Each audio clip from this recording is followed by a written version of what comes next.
นี่คือภาพบรรยากาศทางเขาถ้ำพี่น้องทางเขาถ้ำเต่าหิน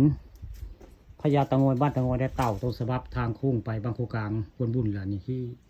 คือทางเขาถ้ำได้ทางเทิงก็จะมี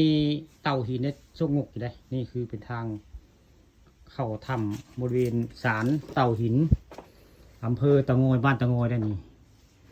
นี่คือหน้าถ้ำนี่คือทางเข้าถ้ำนะผู้ข้าที่เข้าไปเบิ่งสักหน่อยง่ายๆนี่คือในถ้ำได้ระดับกะพอถ่ายถ้ำเยอะที่จะทางเจ้าเต่าหินนี่แหละนี่ผู้ข้าปานคำพาชมเอามาภาพสวยงามได้นี่ในถ้ำมาให้เบิ่งมาชมนี่คือถ้ำเต่าเดินถ้ำเต่าหินทางโค้งไปบ้านโคกลางพุ่นละนี่เป็นภาพบรรยากาศในถ้ำได้นี่คือถ้ำบริเวณศาลเต่าหินบ้านตะงอยอำเภอเต่างอยแหละนี่ได้ภายในถ้ำนี่คือศาลเต่าแล้วก็มีถ้ำใครมาต้องเปิดบีบเกได้บีบเกให้เกียรติเพิ่นได้มาผ่านหน้าบ้านหน้าเฮือนต้องบีบเกได้มื้อนี้ผู้ข้าพาทุกท่านมาชมเอาภาพบรรยากาศในถ้ำในหิวของบริเวณถ้ำเต่าหิน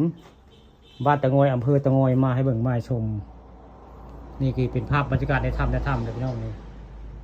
ในถ้ำได้ผู้ข้าเอาภาพบรรยากาศในถ้ำเต่าหินมาให้เบิ่งมาชมในเต่าอยู่เทิงได้แต่นี่เป็นในถ้ำได้ผู้ข้าปาลูกคำผสมบดีเข้ามาในถ้ำเต่าหินทางโค้งไปบ้านโคกลางพี่น้องนี่ภาพบรรยากาศในถ้ำเป็นนี่อึมครึมเป็นนี่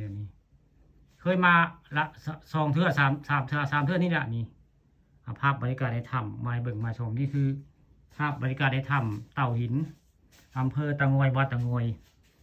มาให้เบิ่งมาชมได้ทางเทิงก็จะมีถ้ำอีกได้ผลเทิงไปจะมีถ้ำจุดมืดผลเทิงไปได้ผมมีถ้ำทางเทิงก็มีได้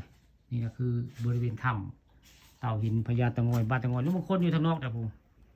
ลูกบางคนเพิ่มปากกาเข้ามาได้เพิ่มปากกาเข้ามาถ่ายในถ้ำไว้ไงผู้ข้าปานคำผสมได้เอาภาพถ้ำพญาตะงอยหินให้เบิ่งให้ชมเลยนี่คือภายในถ้ำบนแหละนี่ลูกบางคำมาถ่ายไปข้างในคักเท่าไหร่ถ้ำกว้างในข้างในนี่เข้ามาถ่ายไหมขับไหมข้างใน